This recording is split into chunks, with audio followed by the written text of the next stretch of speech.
Cocaine in my nose, got rose in my cup though.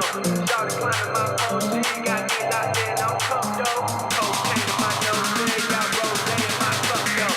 Started climbing my phone, she got me locked in on cup though.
Well, good evening, everybody. It's a pleasure to be back. George Morgan here at your service. It's PSGL, it's Wednesday night, it's Spain tonight as well. Lots on the table, lots of battling. The title contest is still alive and kicking. And Jack, it's only taken us 10 rounds. We're on the 11th. It's all to play for. Boromant goes on the inside and takes the lead on the final lap of the race. Now it's side by side between Boromant and Warner, but Boromant's got the inside. Literally a guest star here in this phenomenal race. Cameron Dowd looking to take P2 in his very first PSGL F1 PC race. Incredible to say the least. You see that Putin's the lead. 1.5 seconds. DRS is the name. Good evening, everybody, and a very warm welcome to PSGL Season 34, Round 3 here. And we go to a circuit which has been the home of the Formula One Championship since 1950. It's the home of British motorsport, the British Grand Prix here at Silverstone, a home of many drivers as well, including ourselves. My name is Jessica, and joining me as per usual, we've got Mr. James Head. James, how you doing? I am doing very, very well. You can't tell we're British, I think, with my background, that we've got the red arrows, British flags out, British cushion out in full force as well. But of course it is Silverstone. It's one of the highlights of the calendar for these drivers. And of course, coming into tonight, we had a new race winner last week in Markadals. Markadals taking the win from Max, of course, last week. And Markadals now lands himself, Jess, at the top end of the championship.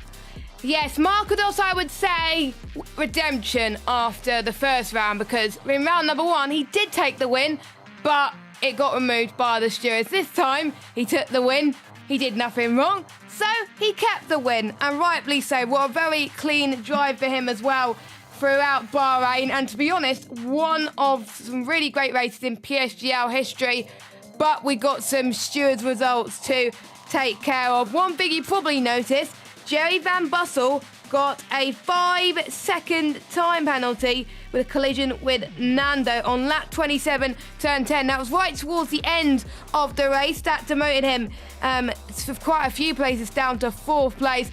Your own got a 5-second time penalty as well for causing a collision with Stefano on lap 9, turn 1. And then we had Tom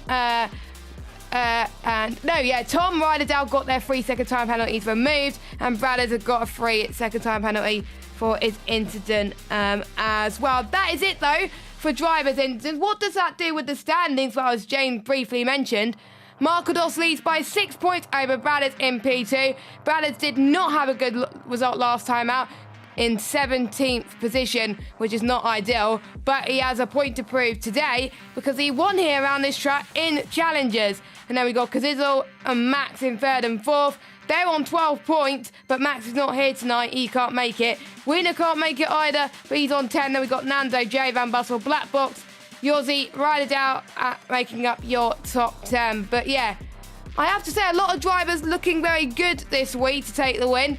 Bradders, I think, to watch out for. Obviously, he did it when it counted in Challengers. Can he do it where it counts on the new game?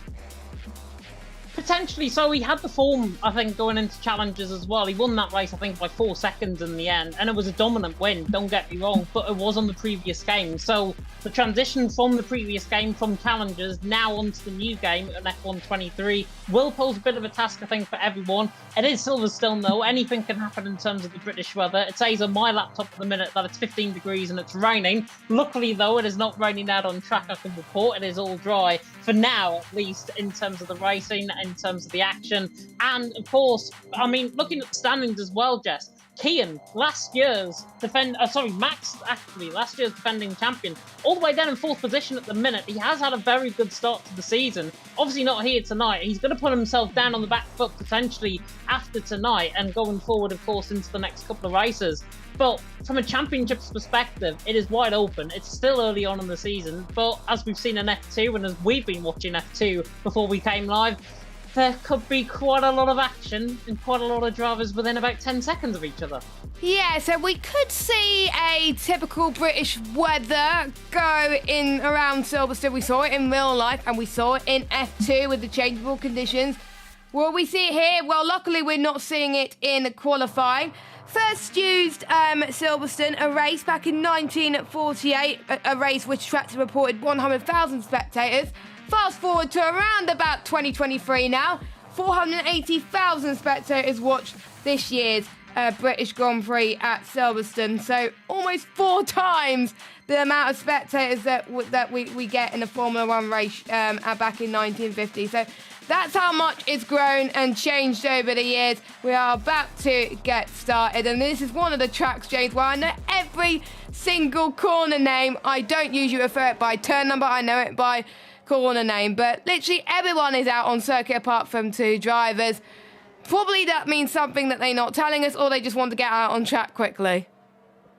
Yeah, definitely so, and I think everyone's in a bit of a rush to get out, potentially in terms of the tyres and in terms of getting the traction down, basically on the track, and it's going to be fascinating. Abbey Farm Village, the Loop, then Aintree, Wellington Straight, Brooklands, Luffield, all the likes. I can't remember them off by heart, but we will get there eventually. The first man out on track actually is the Aston Martin of your own. He's actually filling in tonight, is the FBR man, and he's now coming through the final corner. And let's take you on a lap then with your own, coming through Club Corner, down the Sir Lewis Hamilton straight, and on the run down in towards Abbey and Farm at turns number 1 and 2. And he actually opts to take the 8th gear. He actually loses a little bit of time through there.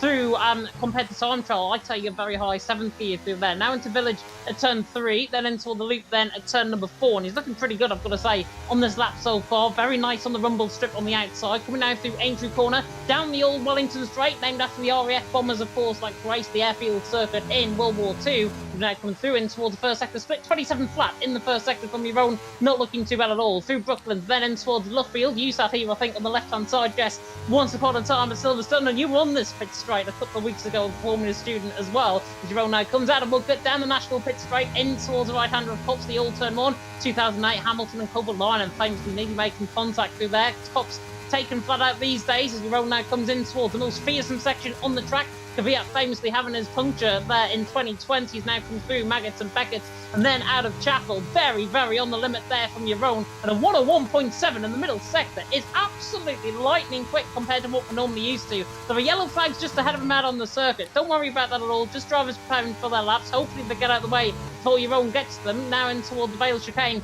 at turn 16 and 17. This has looked a very good lap, I've got to say, from your own. Absolutely hooked up to the line. Gets caught in the sausage curve there slightly on the right-hand side through Club Corner on the run to the line. And a 24.9 dead on to start off the night is not a bad way to start.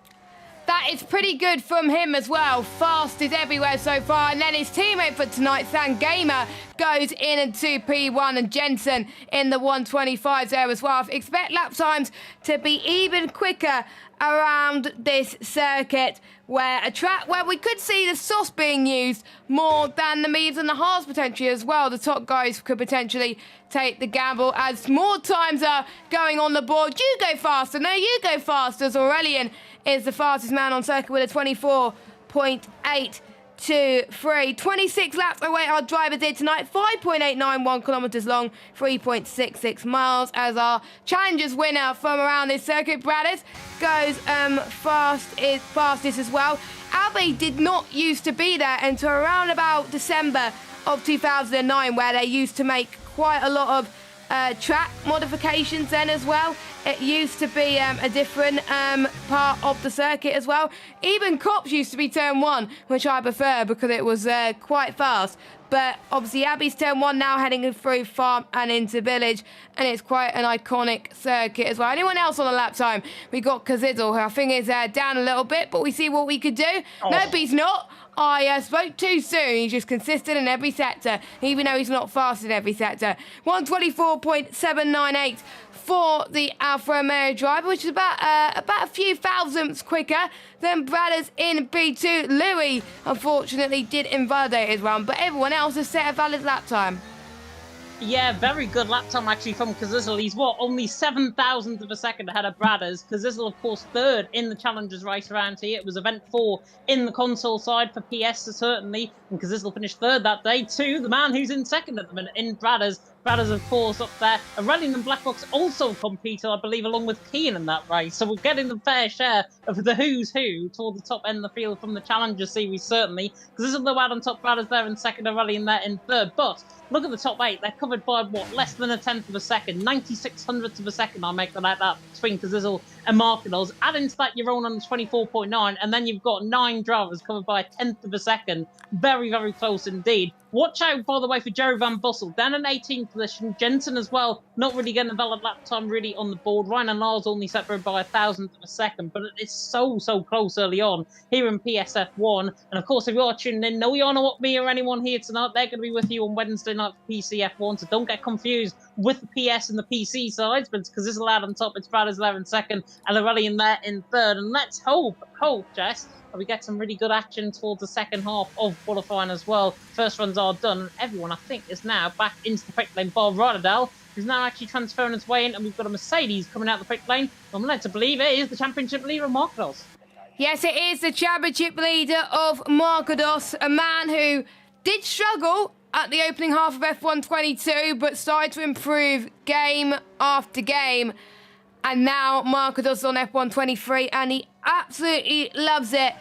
He's past Aintree and the loop, and the loop corner is difficult for a lot of reasons, because the traction on the exit is harder. Not as hard as previous games. On F1 22, by the way, I think you could speak from previous experience. It's absolutely difficult, but it's fun for lovely, aggressive battles as well. So something to watch out for here as well. And also another fact around this circuit, as we're running on board with Mercedes, it wasn't just a hybrid era that Mercedes dominated around Silverstone. It was 1955 as well, where Mercedes dominated around this circuit. Juan Manuel Fangio won here, went on to claim the third of his 5 world titles that year, but he didn't win that year at British Grand Prix in Aintree. It was won by Sterling Moss back in the day as well. So I wonder if Markados is going to be turning fortunes there too in that Mercedes, as he's trying to warm his tyres up, slowing up a little bit. He's got the track to himself, so he can go as slow as he wants as he's about to start his laps. We've got Kaziddle fastest. This kind of reminds me of F1 esports, because all the top 9 are separated by less than a tenth of a second. It's absolutely crazy. Let us know who you think is going to get pole position. I can't call it at the moment because they're all within almost 5 tenths per second. Robbie there saying in the chat, by the way, Harry Lewis should be an F1 SMH new upcoming talent. No, it is Schumacher, if you're wondering who that might be, under a new alias. As Markados is not under a new alias, he is in the new team, however, of course, of OP, recently joined in the past couple of months. The Markados now coming through Abbey and Farm at turns 1 and 2, and then for the right-hander for turn number 3 at Village. Because this is allowed on top, though. Bradders there in second, Aurelian there in third. Tom also saying in the chat, Blackbox, Kazizzle and Bradders going to set the same time again. Potentially, they qualified, I think, level pegging in challenges and qualifying, and they ended up being separated by about 4.5 seconds out on track. Markados is up in the first sector, 400's up coming through the first sector. I'm seeing, though, on the mini-map, certainly, there's a lot of traffic coming through the middle sector, especially through Maggots and Beckets and in towards Chapel. And Markados is a little way off that at the minute. He's done a little bit of clear air, a clear patch between a Red Bull, I think, and that Red Bull, I think, is Marlon, if I'm not mistaken. Markados now coming through Copse box corner. There is the Red Bull Marlon just on the left-hand side, gets out of the way neatly, and now Marquinhos, if he doesn't get any traffic in towards Valen Club, this should be quite a clear run for him, but I'm very concerned that he's going to pick up on traffic, and there's going to be a bit of impeding here as Marquinhos through the middle sector, 101.7. They better get out of his way down the straight and quick, because he is purple in that middle sector, fastest of everyone in the middle, better 10th and a half up as well, so Marquinhos really trying to get this lap time on the board. Not hardly any traffic there, luckily in towards Valen Club. This is looking very, very good for Marquinhos, and that comes through in the left-hander, through the right-hander now of Valen Club, and then towards Club Corner at turn 18, on the run to the line, Marquinhos, does he go quickest? Yes, he does, by a good 500th of a second, ahead of Kazizil. Brad is there in third, and he's actually just started his lap in front of him. Yeah, we'll keep an eye on him. And by the way, Marquinhos set the fastest final sector, but he didn't set the fastest first sector. That belongs to Kazizil, currently in second place. So it shows how close it is at the moment. We'll keep an eye on Bradders as he passes the loop section currently here at PSGL round 3 of this championship, which I have to say, thank you to those of you who have joined us so far. If you are liking the action that you are seeing at the moment, make sure you leave it a thumbs up, hit that subscribe button and hit that bell, and also follow us on Twitter and Instagram at Premier Sim GL, where you can keep up to date on all the latest news which are PSGL related. We have 6 stream tiers on the PC, 8 on the PS. So I'm sure you're not going to be stopped by a lot of action currently. We've got more people crossing the line to either start their lap or finish their lap. Let's watch Jerry Van Bussell going towards Stowe Corner. I think he's looking for redemption here tonight, because obviously he got second place taken away from him after his penalty last week, as Jerry Van Bussell goes up to the line. Only puts him in P14, 2 tenths off a pole. But with this high caliber grid, Hurley puts him towards the back of the grid. That's not good. Let's keep an eye on Bradders, James.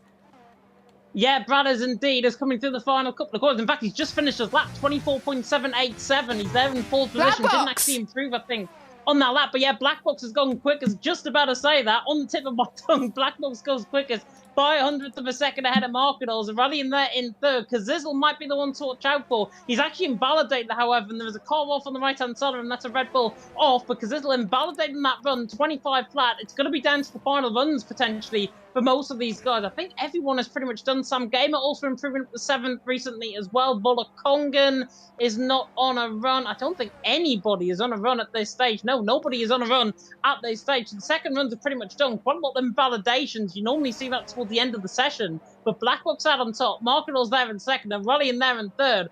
And Black Box has been a little bit of a slow burner so far this season. Of course, finished all the way down the field, I think in 19th position, if I'm not mistaken, in Brazil last week. He did a fantastic job up until that point. He got caught in early carnage. That's why he ended up further down the field. And in the championship, Jess, he is all the way down. In fact, I can't even see him on my graphic. That's how far down he is. He's 24th, I believe, in the standings. No points to his name. And now he's on pole position in Britain.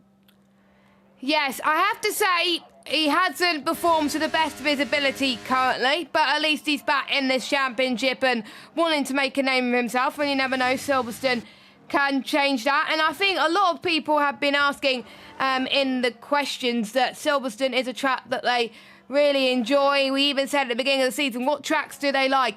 A lot of them said Silverstone, which I can understand why they pick Silverstone as well. Aurelian says Silverstone is his favourite track in recent F1 game cycles, so he wants to try and score some good points. Marlon also feeling good at the moment, but he's only down in 17th position.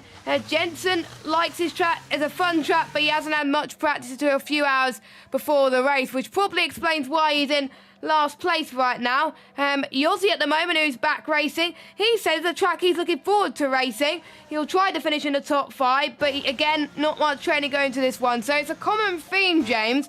Not much practice has gone into this, and usually it happens to a lot of drivers. If people like this track, they don't tend to practice, but they can't do that. They have to practice for everything, because surely every driver wants to get better and better and better.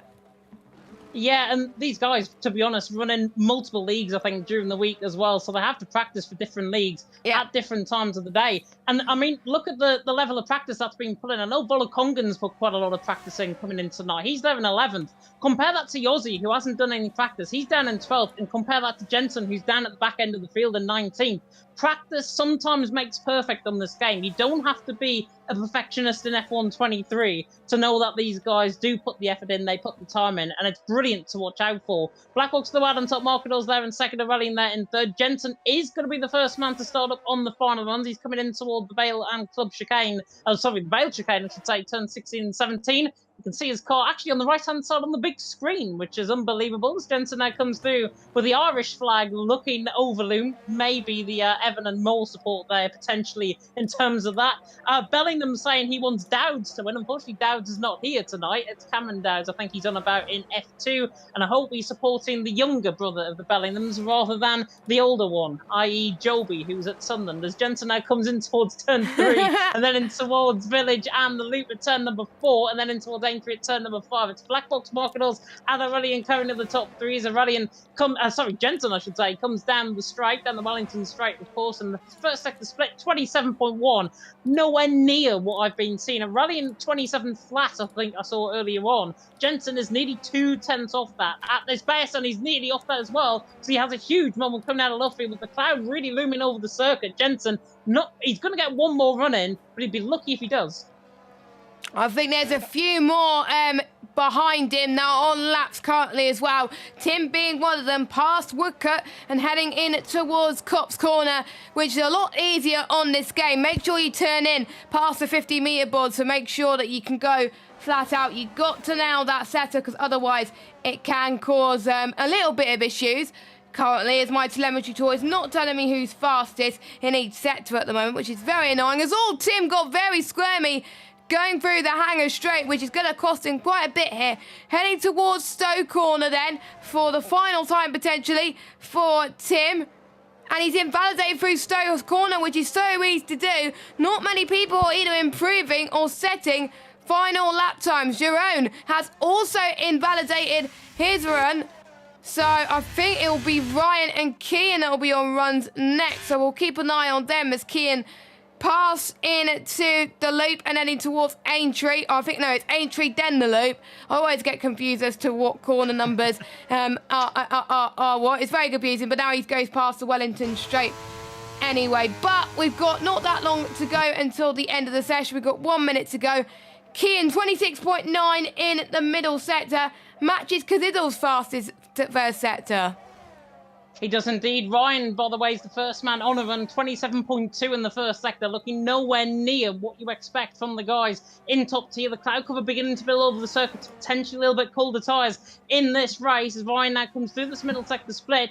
He's barely 200 up. He's showing purple in the middle sector. That is nowhere near purple in that middle sector. So we'll flick on board with Keane, who's through Maggots and Beckett in the McLaren coming through. He's much quicker, I've got to say, than Ryan. And a 101.6, I think is the fastest middle sector we've seen all night. So the McLaren now on the run down in towards Stowe at turn number 15. And he's going to try. Gentleman tires back into the pit lane, I believe. Marcos is purple.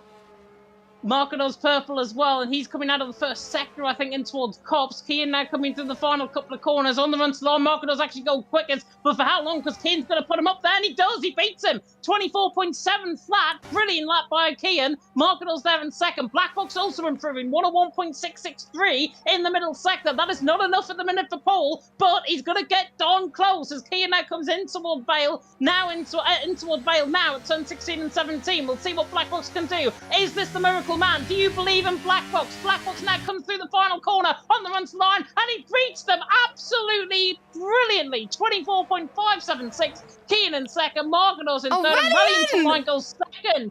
Big lap time from the Frenchman, likes the track. Black Brothers, however, 101.650 in the middle sector, so he's improving by a tenth and a half. This is going to be very close as he runs wide, coming out of Vale through Club Corner. Brothers on the run to line, goes second, not enough to beat Black Box. I think everyone is off a lap. Kazizel's still on a lap, 101.7 in the middle sector. Jerry Van Bussel there retiring through the first sector. Kazizel now coming through the final couple of corners on the run to line. I don't think it's enough. It's not. He does him. through, up to 6th position, barely 5,000th of a second off Marketals. More improvements coming. Sam Gamer as well is 2.5 tenths up. Where's Sam Gamer coming from at Can he this get lap? pole? Sam Yes, Gamer, he does! brilliant! Sam Gamer, absolutely from a bolt out of the blue, gets pole position. Where on earth did that come from? That is shocking for me. Just flicked on board with him. 2.5 tenths up. Sam Gamer top. Black Box second. Brad is in third. We thought we believed in Black Box. Believe in a new man, a kid on the block, and it's Sam Gamer. There's not much difference between the top three. Sam Gamer was fastest in the middle sector, 34.607, and P2 was a 34.647 and 641. It was so close in those middle sectors, but it takes a small margin for Sam Gamer to get pole. He qualified third in race 1, but he got screwed over to Sam Gamer. It was very unfortunate. It was around Brazil. Now he's on the best situation possible. He's going to be on pole. He's going to be absolutely loving it. And let's see if he can get the run into Abbey. That's going to be the crucial thing. Everyone else is going to dive it in to the pit. But we have a different pole sitter for today's British Grand Prix. And do you know what? Sam Gamer is part of the lineup for Legacy Division tomorrow night, which I'm looking forward to now, because he's on pole position here. The ET8 man out on top absolutely shocked us. I just clicked on board with him, thinking he's not doing much. He's 2.5 tenths up out of the middle sector, and he beats Black Box by nearly 300ths of a second. Brilliant lap by the Canadian. Black Box there in second. Brad is in third, and rallying there in fourth. And look at how close they were. Top four covered by less than a tenth of a second. You don't see that too often around here. Kean there in fifth, looking to try and get a little bit of retribution from his start of the season so far. Markedos in sixth, Kazizzle there in seventh, Louis there in eighth, Marlon there in ninth, Bolakongan in 10th, and it's Tim in 11th, Lars in 12th, Yaron in 13th, Yossi a bit disappointing there in 14th, maybe the practice telling, Stefano there in 15th, Jerry Van Bussel in 16th, and Ryan, Radadal and Jensen rounding off the top 19. Breathless qualifying session, and I think it's about time we hear from our sponsors, Jess. Yes, let's have a quick word from our title sponsors for this season, GT Omega. We will see you in 30 seconds.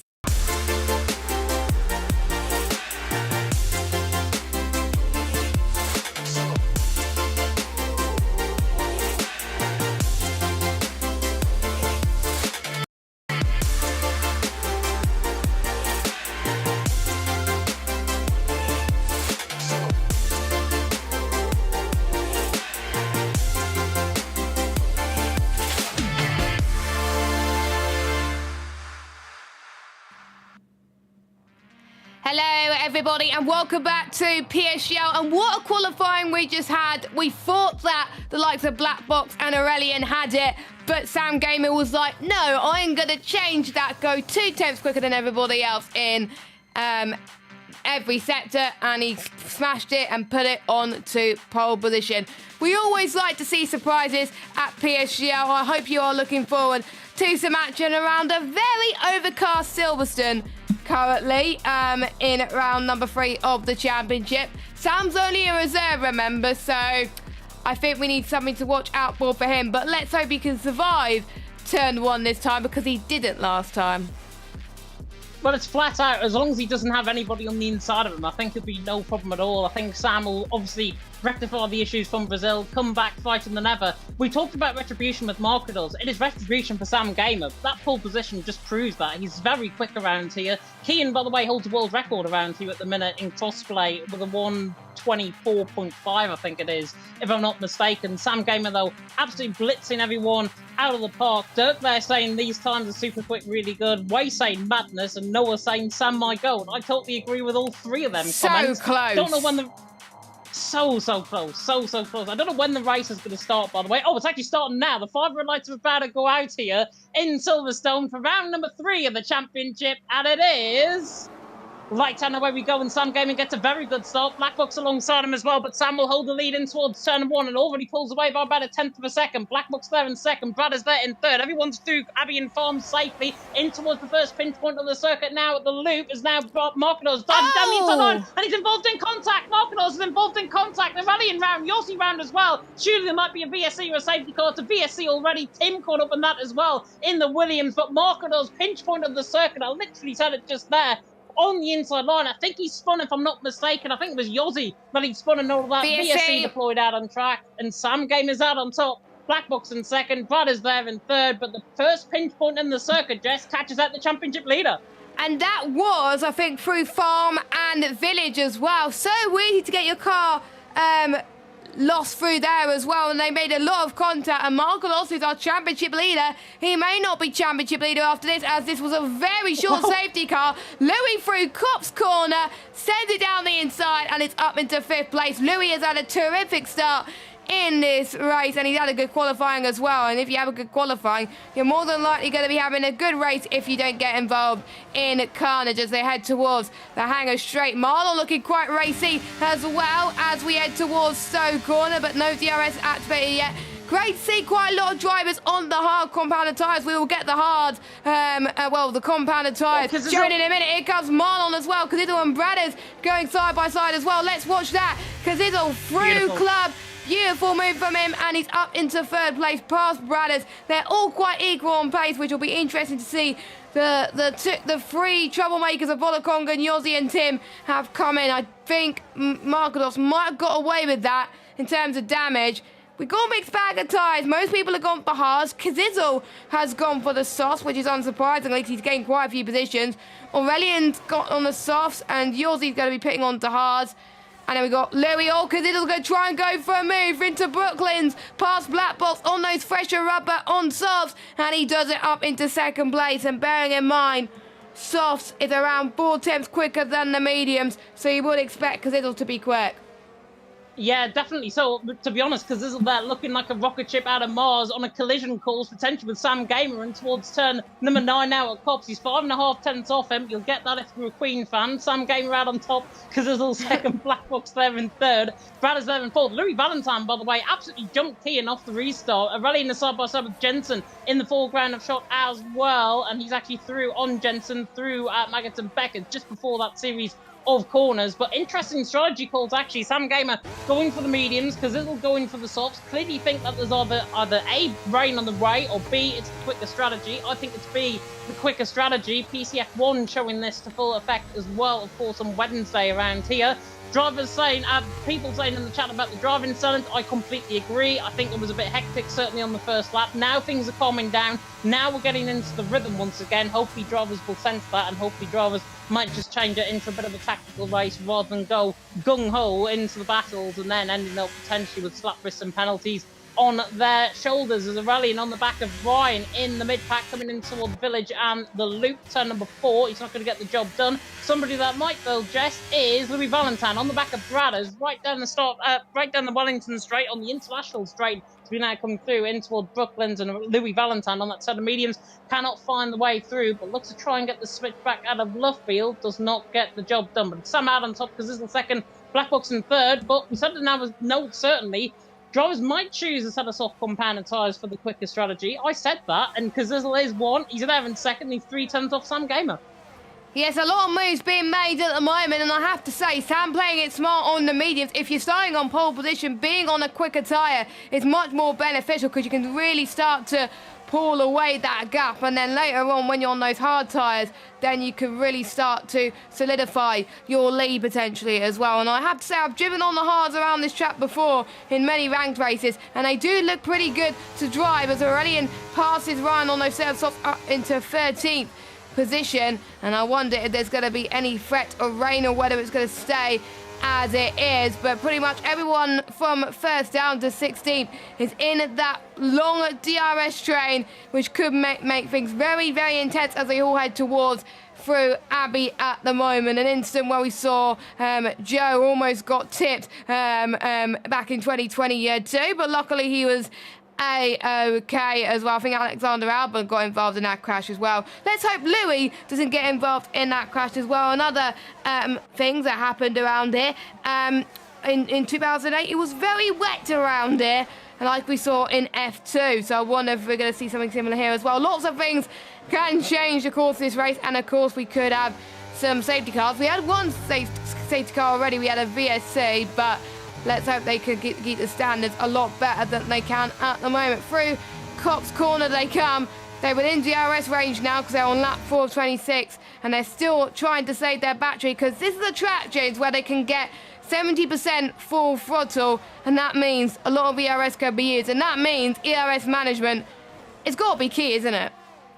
Yeah, I was about to say that. I'm on board with Kean, and he's got 84% of ERS to try and burn in the early stages of this race. He's not going to burn them immediately. We're just going to sit, I think, in a big old DRS train until the pit stops actually happen. But in terms of the position gains, Kean's actually lost 1. Most positions gained, though, out of the top 10, at least. Jerry Van Bussel gaining 7 up to 9th position from 16th on the grid. Kazizel's gained 5. Jeroen gaining 5 there as well. Way saying about the position gains there in the chat, as the Aston Martin of Jeroen is on the back of Moreland. Just maybe a little bit of a split beginning to happen between 7th and 8th position, or 6th and 7th position, as Jeroen now going to fly to the inside line, gets the job done, and that is just too silly. Moreland moving across him into the braking zone. Hard to pinpoint who might have been at fault there. Jeroen was so wide coming out of turn number 1, though. He put himself offline, and he looked to try and get the job done. He knew what was going to happen. Moreland, I think, knew what was going to happen. He tried to come across too late, and Jeroen now is going to possibly get the move done on Jensen running down in towards Brooklands. Jensen actually trying to get the job done on Moreland. Both these in contact, and Jensen gets the job done, but not for long, because Moreland's going to try and hook this around the outside in toward Luffield once again. Jensen, I think, is just going to come out on top. But Moreland with that traction on the outside line. We're going to see Leclerc and Hamilton style. No, we're not, because Jensen now pulls away from Moreland, running down in towards Copse Corner. Jensen there in 13th, Moreland in 14th. But yeah, Jeroen so far off wide coming through Albion Farm. He put himself in that position because he basically put the car in a wrong position for turn number 3. Moreland tried to cut across. He cut across too late. Might be a racing incident, might be a penalty coming either their way, to be honest. I think the stewards could be very busy through the opening few laps of this race and this lap as well. So the drivers obviously got to keep it a little cleaner. But for most of them, they've done a great job indeed. And bearing in mind, the drop-off for these mediums is a bit longer than you would expect compared to the last game. The optimum pace around here, around about 11 laps before we expect to see the medium runners go on and twist out the hard compound of tyres as well. And will we see, because it'll do soft to mediums? We've seen that in other races on this game as well, where we've seen people do that. It's paid off to some degree, but the mediums can wear up very, very quickly. So they've got to use their tyres effectively to their optimum pace. Once they get past the optimum pace, it's about managing those tyres and making sure the tyres don't fall off, because otherwise they're going to be in a spot of trouble. Now, it is getting a bit darker here at Silverstone, unless my eyes are deceiving me at the moment, around this circuit. Past the National Pit Straight goes Black Box, who's currently sitting in 3rd place. The top 3 remaining unbudged at the moment. They're just keeping it steady at the moment. By the way, this is the part of the circuit where we saw famous punchers in the early, I think, 2020s. We saw Daniel Kvyat get punches, Bottas and Lewis Hamilton managed to go for, I think, half the middle sector and into the final sector with a puncher. He still managed to win the race because the gap was that far further back. Hopefully we won't see something similar here, but it shows that it can be done potentially to that extreme. It definitely can, and obviously with the rain around the circuit normally, as Jeroen's passing Moreland in, and Moreland's gone off in towards the wall, going off onto the grass. I'm not sure what happened there. I didn't see the point of contact. I'm not sure if he lost it by himself or if Jeroen may have just put him out there. Either or, there's going to be a penalty maybe coming the way once again if that was contact. What was bad to say, though, was Black Box on the back of Kazizel, 2nd and 3rd. If I was in Black Box's shoes right now, as the sun's actually beginning to come through the clouds, I think we are going to get a dry race here. Black Box 7th, 3rd. If I was him right now, I'd actually put the pressure on Kazizel right here, right now, running down the Wellington Straight, because he's got pace at the minute to try and live with Sam Gamer. And he needs to put himself in that position before the pit stop, because A, he's going to be caught on the backwash behind Kazizel. Kazizel's going to bring everyone back towards Jerry Van Bussel and Lars and the likes, and all of that is going to be outside of a second.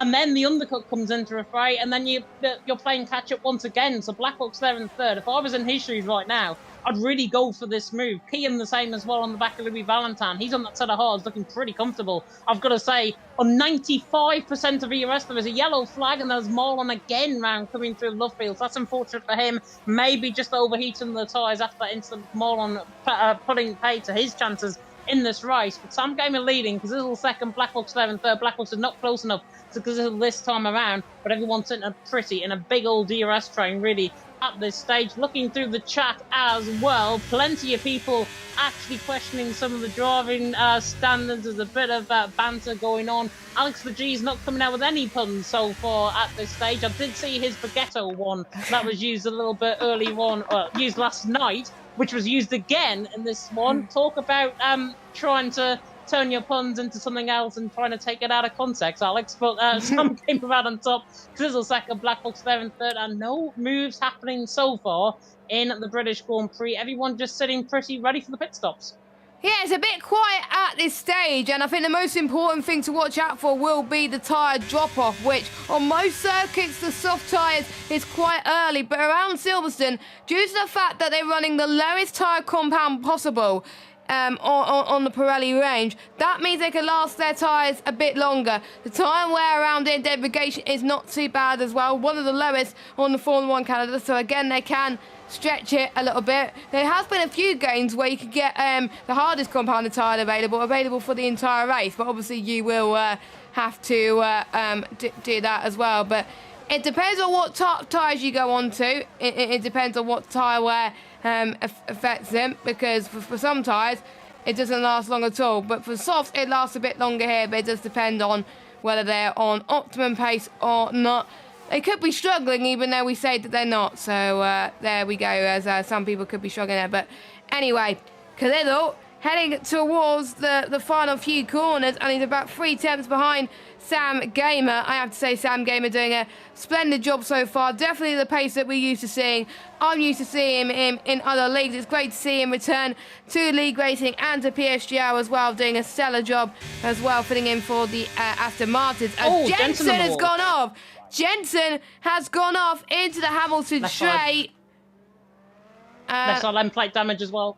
Yeah, so that's a bit of damage there. Surely he'll have to come in to the pits very, very soon, I think, to get a change of end plate potentially. Or maybe he may want to do a 2-stop. Maybe he's hoping for a safety car. Yossi and Tim going side by side through Stowe Corner. Nicely little job from Yossi and Tim there, keeping it very, very clean as well. And yeah, this is going to be quite intriguing to see who's going to make the jump first. We know Cadill's going to jump first, but I think I have to say, if I was either Louis or Sam, I think it'll be Louis that will go and pit first. He usually does. He's right in the middle as well. And with the track getting, I think, a little bit hotter in terms of the track temperature, I think this will be very key to get those tyres up to temperature very quickly. Yeah, definitely. So Louis Valentine having 5th position. To be honest, I was going to say, until I realised that he was on a set of mediums, that he can go for another set of mediums, but he can't.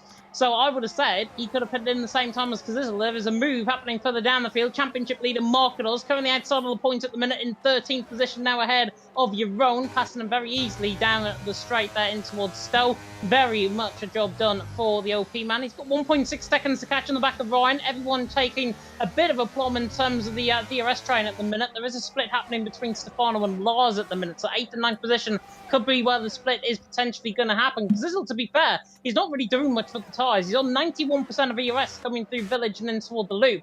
And if I were in his shoes right now, I'd actually think about coming in probably in the next 3 or 4 laps, I think, at this point, as Jensen's into the pit lane to repair that front wing damage, maybe even to retire the car as well. He's expecting, at the minute, a safety car to come out. It looks very unlikely we're going to get one, given the standards of driving in recent laps, apart from, of course, the first couple of laps. As Sam Gaiman leading the way from Kazizel in second, Blackhawks down third. Yeah, everyone's just sitting pretty right at the front end of the field. There is a potential battle happening for 6th and 7th in this back of this DRS train. Jerry Van Bussel and Kian. Jerry Van Bussel, of course, F2 champion last season. Kian, of course, part of the brilliant pairing that I think he was with Max, if I'm not mistaken, last season. Jess, you can correct me if I'm wrong on this. He was with Max and he was Constructors champion last season in the Red Bull, if I'm not mistaken. So Kian there in 6th. Jerry there in 7th. That silence, I think, is deafening because I've got that right. Jerry Van Bussel on the back there. I'm looking at the moment.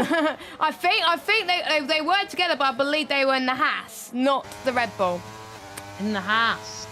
Do you know what it is? I think it's Max that's in the Red Bull this season. I'm thinking. Yeah, Max is in the Red Bull this season. So yeah, and I'm just trying to see who were constructors. It wasn't Haas that was in there. Was it Cedar? I'm trying to remember. I think it was Ferrari that won the constructors last season. It wasn't Haas. It wasn't Haas. It might have been the season before, season 32. No, I was completely wrong. It was Max and Frankie that were teammates. I can't remember what team. Oh yeah, Keane was reserved, wasn't he, towards the end of last season? He was. You can That's tell why we're I'm seeing losing them it together. here.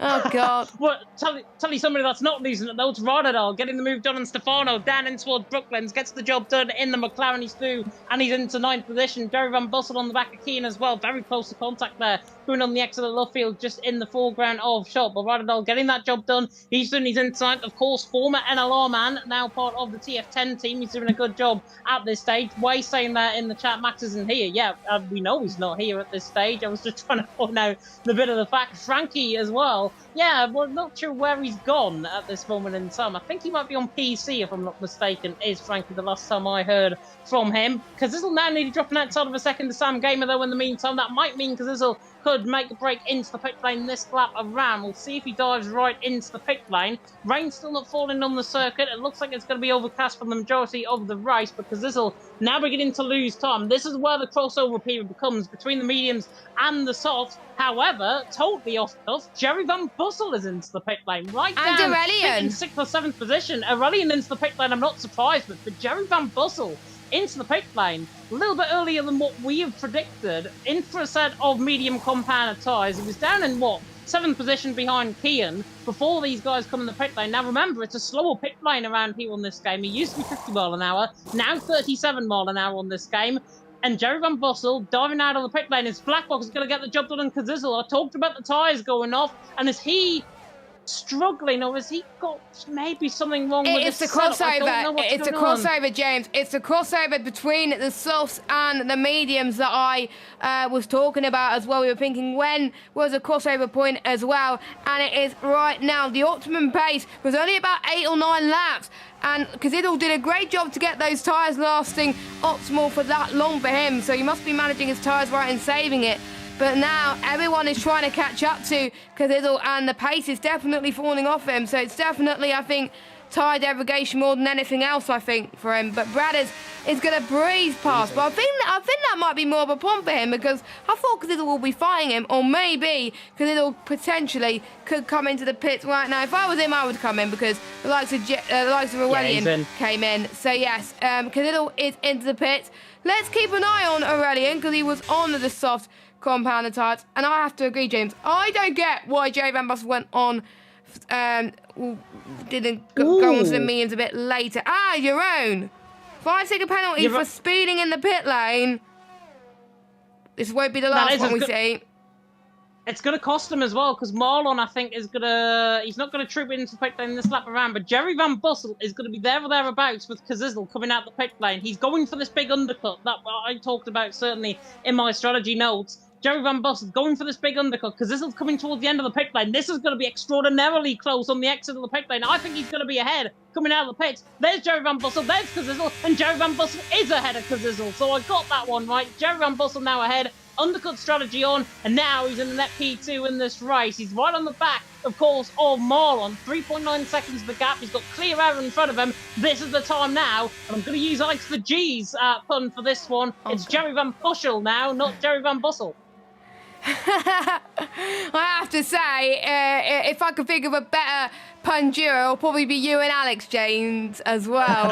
But Alex in the chat and you with me in the commentary box. But yeah, I have to say, James getting it spot on in terms of the undercut. Brad is getting past Black Box into P2, so Brad is managing his tyres better than Black Box. I wonder if Black Box is going to go for an early pit stop at the moment. Yes, he is right on cue. There we go. You're welcome. You're welcome. So I wonder if he's going to follow Jerry Van Bussel's lead. And he's only going to be on 1 lap older tyres than Jerry Van Bussel. So it's going to be quite close. I think I won't be surprised to see the likes of Jerry Van Bussel, because it'll go ahead. And look at that. They're only in Stowe Corner right now. So they're going to be miles ahead, those two. And I have to say, if you haven't pitted now and you're on those hard tyres, you're going to be scuffed. And Sam Gamer and Louis, surely those two are going to probably stretch out by a set of soft tyres, surely. They've got to. They've got to if they've got a chance of winning this race. They're going to be miles behind. Keane's going to be behind Lars coming out the pit lane, which is where I thought he might filter out in. Black Box is miles behind. Yeah, Black Box miles behind. Black Box filters out ahead of Kian, luckily. A rally in there involved in this battle as well. He's jumped ahead of Stefano and Yaron in the pit lane, so that is good from his perspective. And the Frenchman looking to try and get on the podium for the first time this season. But the gap to the leader, Sam Gamer to Jerry Van Bussel, 28.3 seconds. I was watching F2 a little bit earlier on, and there was a gap very similar to this, about 28.3 seconds. The gap, of course, is closing down now with Jerry Van Bussel right on the back of Marlon. But that gap at the minute, Sam Gamer, if it's a 30-second pit stop as Louis Valentine gets through on Bradders down in towards Stowe, if that is a 30-second pit stop, Sam Gamer is going to be lucky to come ahead of Black Box and Kian here. He is going to be really under the cosh. He's going to have to fresh his tyres toward the end, but they are really going to struggle. Sam Gamer pushing out for another lap. Louis the same, Bradders the same as well, Rotterdam doing the same, Markador's doing the same, so they all stay out. Ryan's the only one to come in the pit lane. Marlon now side by side with Jerry Van Bussel. Jerry Van Bussel is through on Marlon, so that is one ticked off the block, and now we can put the brakes on Kazizel's chances to pick up on a podium as well. This, I don't know who was dealt the hand here from Jerry Van Bussel. If he's got a race engineer behind him, I'll tell you what, his engineer is doing one hell of a job. This undercut is so powerful. And look at how Marlon is slow compared to Kazizel. Kazizel's going to have to go, ideally, for the move in towards Abbey. He can't. Ryan's going to be miles behind in all this battle as well. And Kazizel now is stuck behind Marlon. This is the worst place to be. He's going to lose a lot of time as well, and you do not want to get caught up in traffic as well. Move. And what a move from Kazizel there. He had to do it through the loop, and he definitely did that. And he's going to be trying to catch up to Jay Van Bussel now, but he's lost quite a lot of time. So problems will be arising for Kazizel, but it is not over, and he's almost within DRS as well. And Way saying in the chat that hards could work till the end of the race, so you never know. Sam Gamer could go on hards, and I'll have to agree with Waze. Hards is good around here, like I was saying earlier as well. But let's know your predictions on who you think is going to win this race. Sam Gamer's staying out yet again, so I think he has no option but to go on the soft tyres. If he goes on any other tyres, he's probably screwed. But Louis and Bradders comes in. Bradders, I think, will go on a set of mediums. What's happened? They've actually collided coming into the pit lane. Bradders has picked up a 5-second penalty for a severe collision with Louis Valentine. On top of that, Louis Valentine has picked up a 5-second penalty for speeding into the pits, and I think there's left side end plate damage on Bradders' car. Yeah, it is. If I'm not mistaken. He hasn't got it changed. If he has, if there's left side end plate damage on the car, I'm just trying to see with my eyesight if he has. He hasn't. I think there might be a winglet missing, however. Louis Valentine has decided to go set a soft compound of tyres, but look at how far they're going to come out behind. They're going to come out behind potentially Marlon and Aureli in here. Marlon's staying out. This is the worst possible opportunity for Louis and Bradders to come out the pit lane. They're stuck behind basically a snail at this point in Marlon. Marlon, by the way, is no snail in his league racing days. There's a rally and tries to get up the inside of him now in toward Aintree. Not really an overtaking spot, but that is an overtaking spot from Aureli. Beautiful move. Gets Marlon out the way. Now puts Louis Valentine and Bradders again on the back foot as a result. This is changeable. Interchangeable, this race. Sam Gamer leading the way. Markador's in second. Jerry Van Bussel in third. But at this moment in time, Jerry Van Bussel, Kazizel and Lars, along with Keane and Blackbox are the front 5, and they are the ones currently who are going to be fighting out the race win as Louis Valentine is through a Marlon coming through Booker. I have to say, people are being very brave to try and get past people on different strategies, but you would expect Louis to try and get past because he's on the softs. Compounded tyres, more crucially, can they get to the end? We did see a few people last 10 or 11 laps, but we did see the drop off from Kazizel. But if Kazizel can do it, Louis can almost certainly do it. As Aurelian is trying to fight back from Louis, but Louis just saying, no, you are going to stay behind, Sunshine, and I'm going to be in the top 8 and challenge for this race victory. I think there's about 1, 2, 3, 4, 5, 6, 7 cars at the moment in the running for this win, and also if you count Bradders as well. And I have to say, if you're the top 2, you'll be praying for a safety car, because I still have no clue why they're staying out. They would have come into the pits right now. I think Sam is hoping for bad things to happen elsewhere in the field and for him to be like, you know what, I'm coming in. But the gap is closing down rapidly. Sam's going to be probably within, I think, 6th or 7th place, which is not ideal at all. But again, we have to wait and see. Anything could happen in Formula 1. By the way, one thing I forgot to mention, GT Omega, make sure you check out our sponsors. You can go and click the link in the description. you can use the code PSGL at checkout to get 5% off all GT Omega products. So make sure you do that. Or you can use the command !GT Omega in the chat. And Sam Gamer comes into the pit lane, and surely Finally. Markados is going to be doing the same thing. No. So Markados stays out. So Markados is going to inherit the race lead. Oh my word. Oh my Kian word, it's going to be through the three corner. wide. It's going to be No three way. wide into Stowe. Oh my God. And oh my God, Kazizzle trying to be brave on the brakes there as well, but way. Kian is having none of it. How on earth do they keep it clean without making contact? Fair play to all three of them. Kian is up into the net race lead of the British Grand Prix, ahead of Kazizzle and Jay Van Bussel. Jay Van Bussel was caught napping there as well, but fair play to them. Let's look at where Sam Gamer's dropping. He's going to be out of the points. That is how powerful this undercut is on this game. So if you are racing a British Grand Prix race, get that undercut sorted, because we've seen it. We even saw it powerful in the lower leagues as well, as we're seeing Louis trying to get past Black Box now, as it's going to be three wide headed towards Brooklyn. Then he's going to try and go the long way around then as well, and we got Black Box in the action as well. Louis surely's not going to go around the outside there. He's got to back off. They're being very, very brave right now. And I have to say, fair play to him. I'm looking at Louis for ERS, by the way. He's running out and still going to go for it. Is he going to try and make the move into Cops corner? Nope, he's not. Surely Lars gets, is trying to defend from Louis. He can't do it. Now heading towards Maggeton Beggett section, I have to say, my favourite corner in Formula One.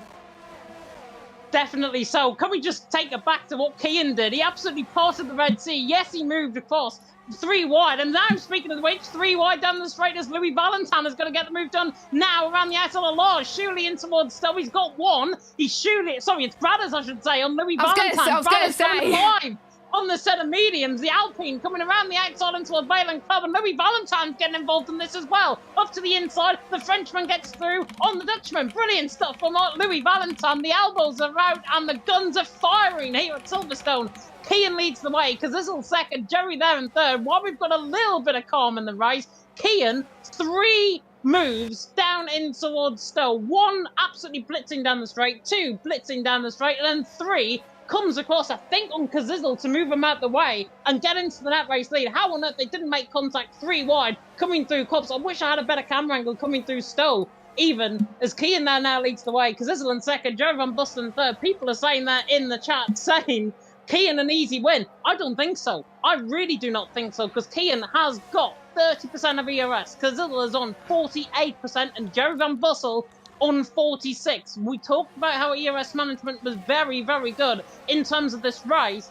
Kian at the minute, 25%. As long as he can keep that gap, he could be on for the race win. But anything, as one famous Formula One commentator said once upon a time, anything can happen in Formula One. And it usually does.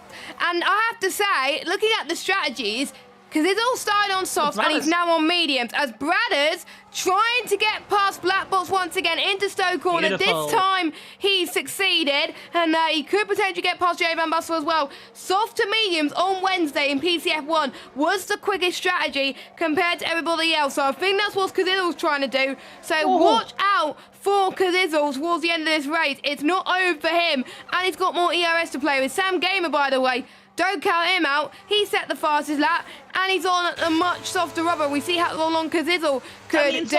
Down the inside, Beautiful. through the loop, and then in towards Aintree now. Sam Gamer, beautiful stuff. And he's within this DRS train. It is not over for Sam Gamer. Watch out. Bradders right on the back of Joe Van Bussel. Joe Van Bussel right on the back of Kazizzle as well. And this race is firing on all cylinders. I really hope these drivers keep it clean, because we are in for a brilliant final 6 laps here at Silverstone. I hope there's no safety cars. I hope everyone can keep it clean.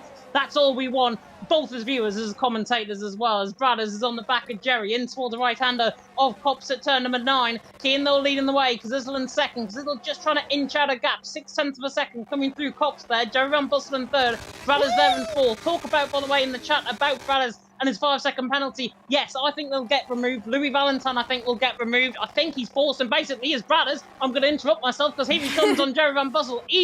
Breezes past down the straight in towards Stowe. Joe Van Bussel not interested by that at all. Louis Valentine is interested with a move up the inside of Black Box and all of this as well. And look at Sam Gamer involved in this as well. He's switched to the inside line, shooting up 3-1 into a Balen Club. But in the end, Sam Gamer backing out of that, and that could have ended in absolute carnage and tears. Sam Gamer did the right thing there, back out before the sausage curb comes, before the contact is made. They've just got to remain calm and collected. It's easy for us to say in the commentary box as Brad is right on the back of this once here again. comes Sam through Village. Oh, making a bit of contact there through the loop, heading towards Adrian now. Around the outside he goes, keeping that outside line. Surely, with the better traction and the softer rubber, he's going to get past. Beautiful stuff from Sam Gamer. And now he's going to have a difficult task of trying to get past Louis. But Bradders getting past Khalil there down the inside, up into second place. But don't forget, Bradders got that time, by the way. It could get removed, though. So the lead can change hands there. And Way saying in the chat, anyone can win this. I have to say, it's true.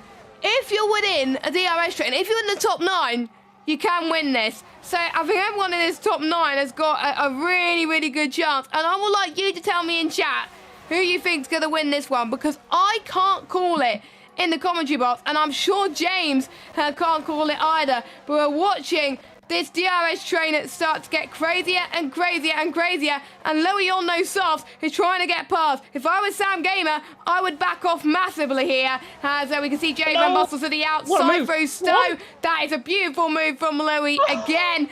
That was brave than what we saw Keane doing. Sam Gamer trying to go through Vale then, past Jay Van Bossel to no avail, unfortunately. This time he's going through Club, almost being pushed off wide. Through the Hamilton straight now.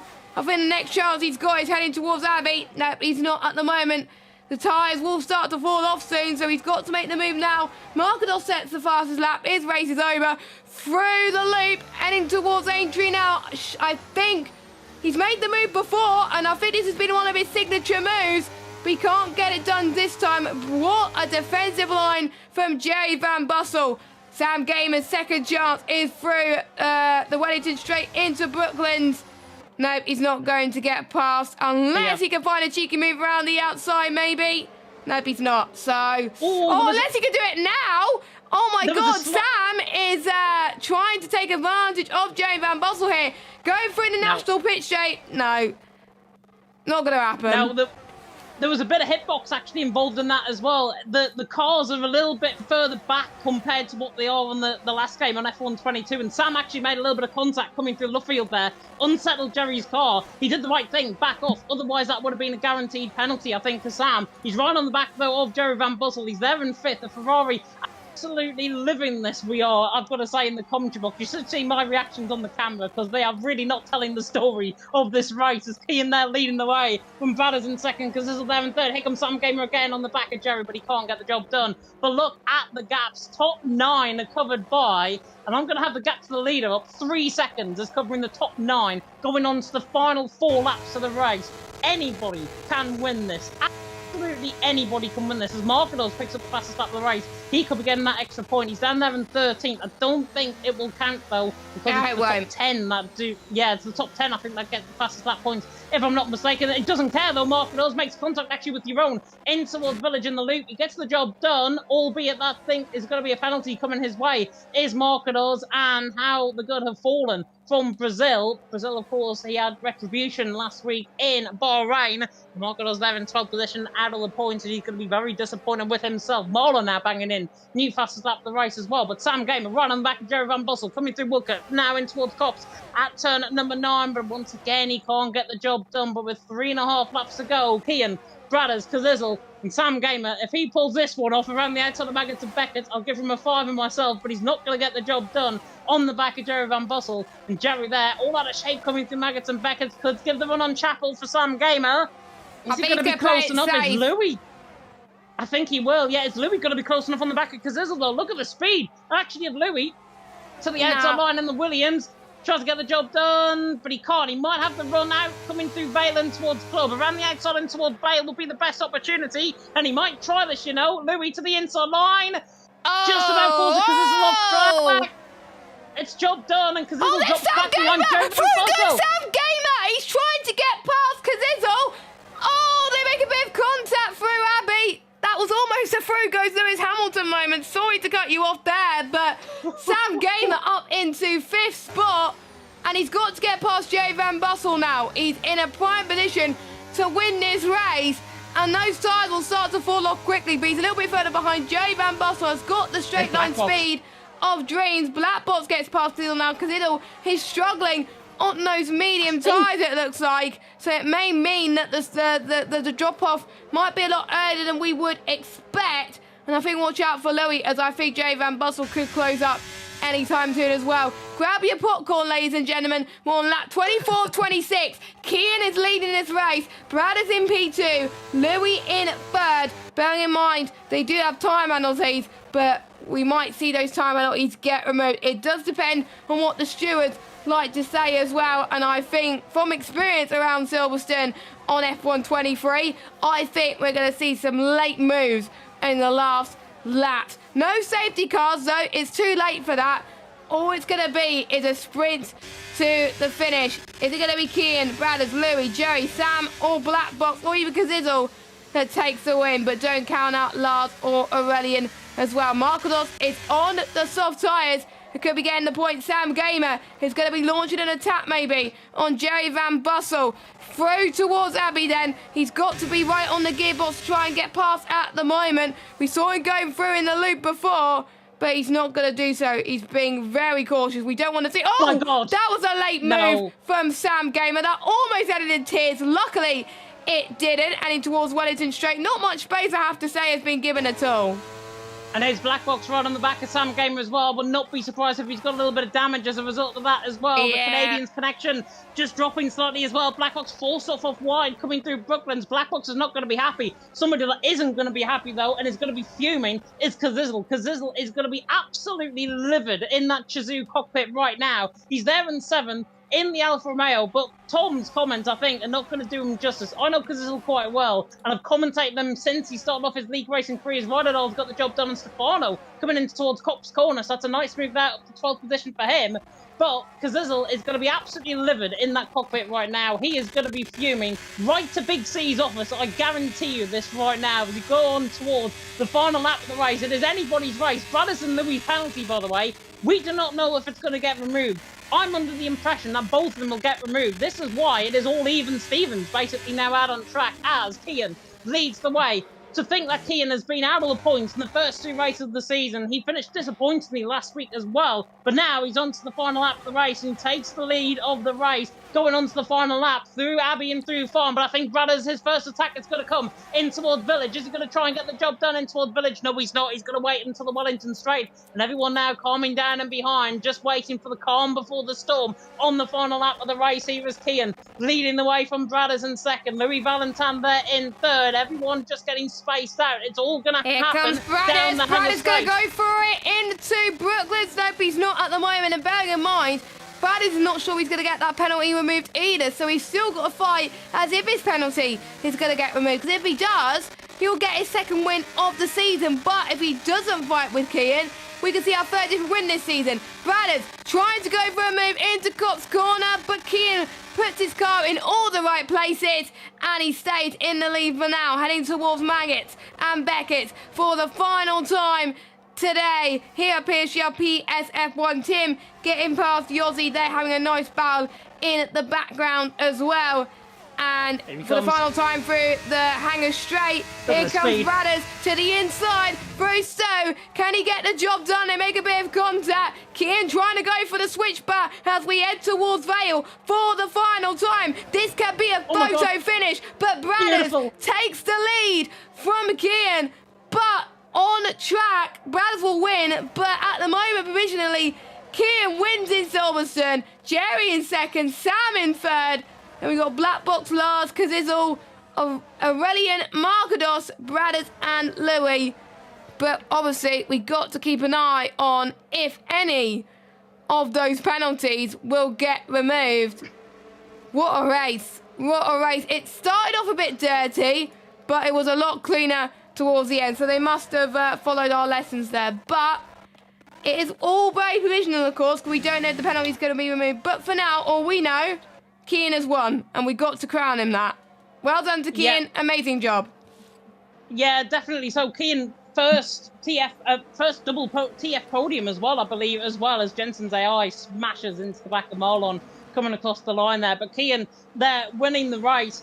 I think, to be honest, he kept his nose clean for the most part in that race. Yes, there was bits of contact throughout the top three, and that's what we're going to have to rely on. We're going to have to rely on just provisional results at this stage. Yossi and Tim will be really forgiving after that lap one contact. Of course, Yossi spun around by Marquinhos.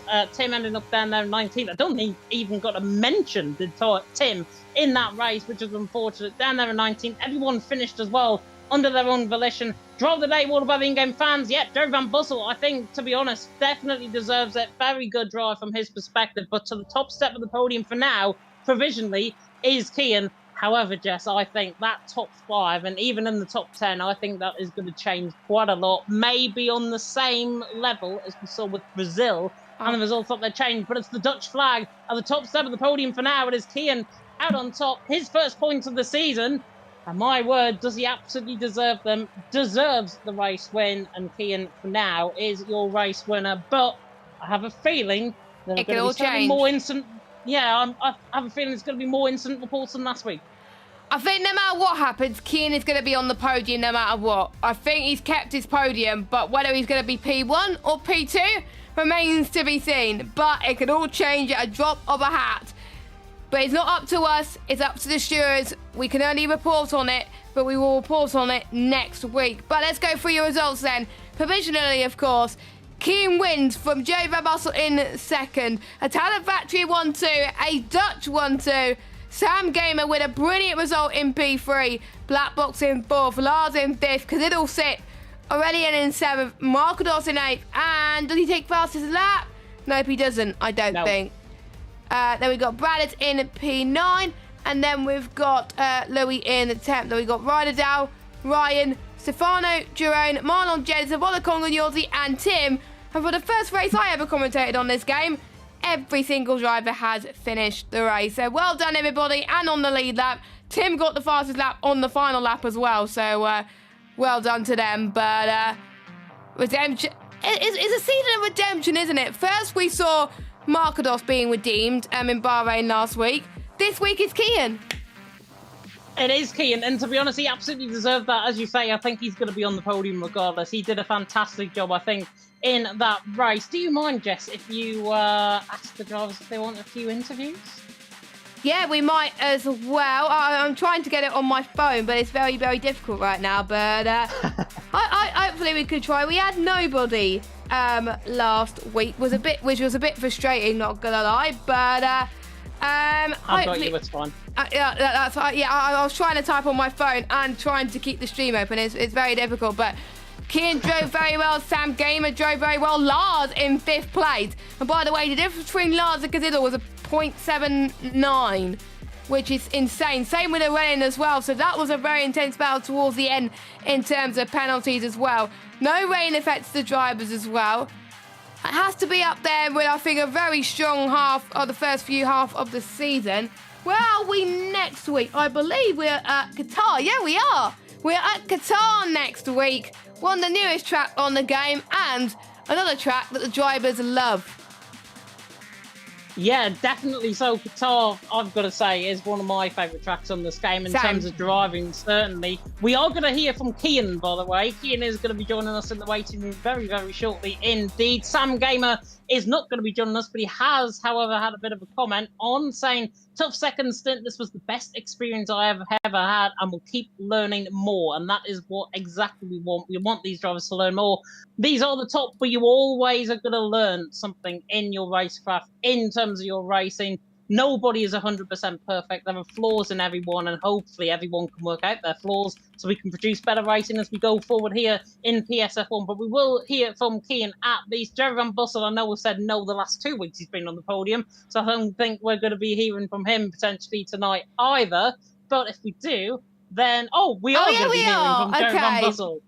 We are indeed, but he is having to do something. Relieve himself after that race, put it that way.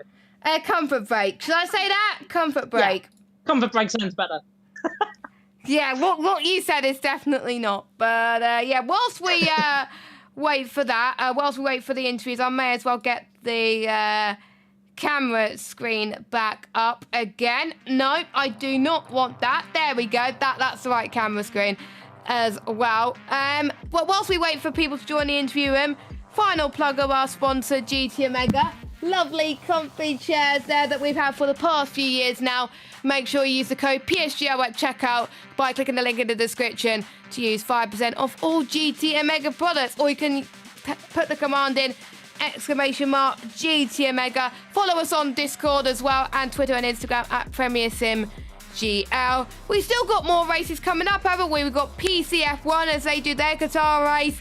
No Jack Cannon this week, so we've got Chris Buxton and George Morgan. George Morgan will be back. I'm very excited to see that duo on Wednesday evening.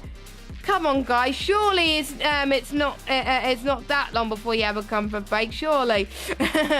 We're gonna have to keep rambling on until the end. There's only so much that we can ramble on, but we have to talk about Qatar in a way as well, because it's a track that not many people have raced at on this game. Sure, there's been many social races around there, but not much research has been on setups on this game around Qatar. So very even playing field. We saw that in Miami last year.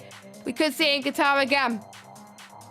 Yeah, definitely. So, and I think the first thing to point out about Qatar, it is so hard if you're a no assist driver. All of these guys in top tier, and indeed for the majority of OTs and PSGL, are no assist. So people are going to find it tough in Qatar.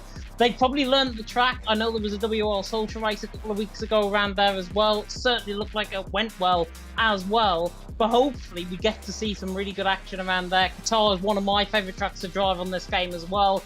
And it is really, and I can't believe I'm saying this, given that it's a MotoGP track for the majority of it, I cannot believe the amount of overtake and the amount of close racing that we see around there. I'm very, very shocked, because we normally see pretty much spaced out grids in Formula 1 these days. Not on F1 23, albeit, but Qatar is one of those tracks where you get one part of that track wrong, no matter where it is, you're going to be sent off, potentially into the desert, potentially out of the Qatar border as well.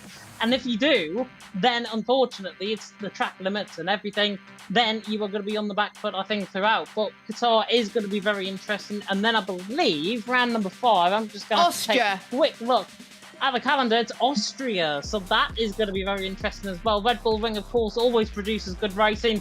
Sometimes aggressive driving standards can get in the way around in Austria, and hopefully that is a sign, hopefully not of things to come for our drivers. And if they don't, then obviously Austria is going to be a very, very good race indeed. But what we can do is get one man into the waiting room. There was somebody that popped in there thinking, I'm going to... Mr. Jerry Van Bossel, and there's Kian as well, who was just joined. They were having a debrief, I think, with LRB, so I'll get them both in. Get them in the right waiting room first, or the right commentary box first. That would help. Them both in. There we go. Can you hear us, most importantly, you two? I can. Yes, I can hear them. Oh, good. We don't have to go to the waiting room. That's good. I'll let you do this one, James. Yep, no problem at all. We can speak then to the man who finished in P1 in the end, and that, of course, is Kian. And Kian, congratulations on that race win. Hard race out there, though, at Silverstone. Plenty of on-track action. Talk us through it. Yeah, it was... Well, at the start of qualifying, it was really bad. I was 3/10 of my personal best, so that was not great. So from P5 on, it was a bit of a chaotic start, with people starting on soft, mediums and stuff, so I had to stay out of trouble. After that, it was just managing, and I saw quickly that my pace was really good compared to the others. So I could just wait for the overtake. We pitted early. We got ahead of the guys that were in front of me. And then it was just, managing from there on. And with Brad, I knew it was a legit penalty, so he was not really a threat behind me. So that was really good. And then, finished P1, which I'm very happy about. Yeah, finished P1. I think, to be honest, the way you drove there out on track, you absolutely deserved, I think, that P1 in the end. Obviously, with Bradders picking up that penalty, Louis potentially, maybe that 5-second penalty get removed from his end. But talk us through what happened, of course, in that race, because we had that VSC on that one. Did that take you back somewhat? Because you were up towards the top end of the field. Did that just bring a little bit of a sense of, oh, what's my plan now? to be honest, not really. It was just, the safety car was so early that I wouldn't think that strategies would change or anything like that. It would ruin my race. But my safety car or my VSC restart was really bad. I immediately lost it on the position. I wasn't really looking to it, but yeah, for the rest it didn't really change the race, luckily. Yeah, it didn't really change the race, and I've got to say as well, compared to the F1 Esports Challenger showing, which I'm sure I'm not going to get into, you finished well down the field in that. And P1, obviously, at Silverstone in front of partly the Dutch fans, but also partly the British fans as well, must be very happy, especially now you've got your first point to the board in PSGL F1 this season. Yeah, exactly. Very Which is happy. very, very happy to hear. And Jess, I'm going to come across to you. Any questions? Well, I have to say, redemption for you, Mr. Kian. We'll head to the next track next week of Qatar. You tend to go quite well around here. Haven't had much practice. How are you finding Qatar on this game, and how do you rate your chances going into next week? To be honest, I haven't driven a single lap around Qatar yet, so we'll have to see what my pace is there. But I think it will be fine, as my pace around all the tracks this game seems to be very good. Brilliant. That is my question for Kian, unless you have any others, James. I do not. Kian, congratulations on the race win, and go and enjoy your evening. Yes, thank you, and thanks for commentating. You are very welcome indeed. And we can now speak to the man, and I've got to get the results up because I forgot where he finished. We could speak to the man who finished in second. It is Mr. Jerry Van Bussel and Jerry Van Bussel. P2 out on track. Very hard fought race considering some of the battles you were in. Yeah, it was very hard. A lot of battles. But yeah, I quite like battles actually. So this time it was more clean than normally, so it's good. It is good. It is good. We would like to see some clean racing. You got your elbows out, certainly, in your fair share of battles in that race. Talk us through, obviously, what happened with some of those battles. You were in amongst the mix. Were you feeling with Kian as well? Obviously, being ahead of you, did you feel like you had a chance potentially of catching him? Well, I took the undercut, so it wasn't possible to get Kian back because he had so much better tires. So I knew the moment he overtook me, it was done. And yeah, then from that moment, I just tried to hold everyone back that could stay back from me, so I could gain a lot of points as possible. Or yeah, don't try to fall back like in the field to the out of top 10 or maybe top 10. Yeah, which was the big thing, that undercut strategy, very, very potent towards the midpoint of the race. We saw drivers pitting in a little bit earlier to what we were thinking as well in commentary, and that really brought about the change up in the field. I had a question that I was going to ask, but it's totally escaped me, so I'll think about that. Jess, any questions? First of all, congratulations on P2. As I was saying to King, Qatar is the next track coming up as well. Not had that much time to practice. What do you have you? Well, number one, have you done many races around here? And two, how are you feeling about it? Well, like also today, I don't know what the quali pace is gonna be. It's not this game, not the best for me, so I just need to work on that a lot. Okay, that makes sense. James, have you thought of your question, or is it still? If you don't take gone, long notice, we'll be fine in Qatar, I think. I think there was a bit of lag there. Yeah, I think it was a bit of a lag there. So the last half of the question was probably cut off a bit there. But I can't think of any more questions, James. I don't think you can either. So I think we'll wrap up the interview there. Thank you, Jay, for joining us. P2 at the British Grand Prix. Congratulations. Yeah, thank you for commentating, guys. Thank you. You're very welcome. You're welcome indeed. And I think that wraps up things there, because obviously we can't interview Sam as he doesn't want to, which is fair enough. It is not mandatory for our drivers. So I'd like to say thank you so much for watching. If you've been watching it live or post-event, we do really appreciate your presence. As I was saying earlier, make sure you check out all the other streams we do at PSGL. We don't just do PSF1, we do PCTs galore. We got the esports drivers on Wednesday evening as they race around Qatar for the Qatar Grand Prix coming up. That's going to be very, very exciting. Make sure you check out the lower tiers as well. Dan and Richie take you through F2 on Thursday evening. And then we got ourselves take you through the F1 action on Monday through Qatar 2. James, any final thoughts before we wrap up for the evening? Yeah, Qatar's going to be really interesting. I think drivers are not really used to this track. We haven't seen it. We've seen it once, I think, in Formula 1 as well in real life. Of course, going back there in 2023. So it's going to be really interesting. Strategic ERS management potential coming to the fore as well. It's going to be a fascinating night. And if you, and the final thing for me, if you see us coming on at 10 to 8 next week, you'll know we've got about 16 steward reports to go through. Yes, I think we had to go for it early as well. And we get a little bit of an idea of how the Qatar track is ran, because I would have done a league race the night before. So I would have some tips for the drivers. Probably not, because I'm like 4 or 5 seconds slower than the esports drivers. So they could show us how it's done. We'll leave it there. Thanks for watching. We'll have our final word from our sponsor, GT Omega, and also a little bit of an outro as well. Have a good evening, everybody. Take care and goodbye.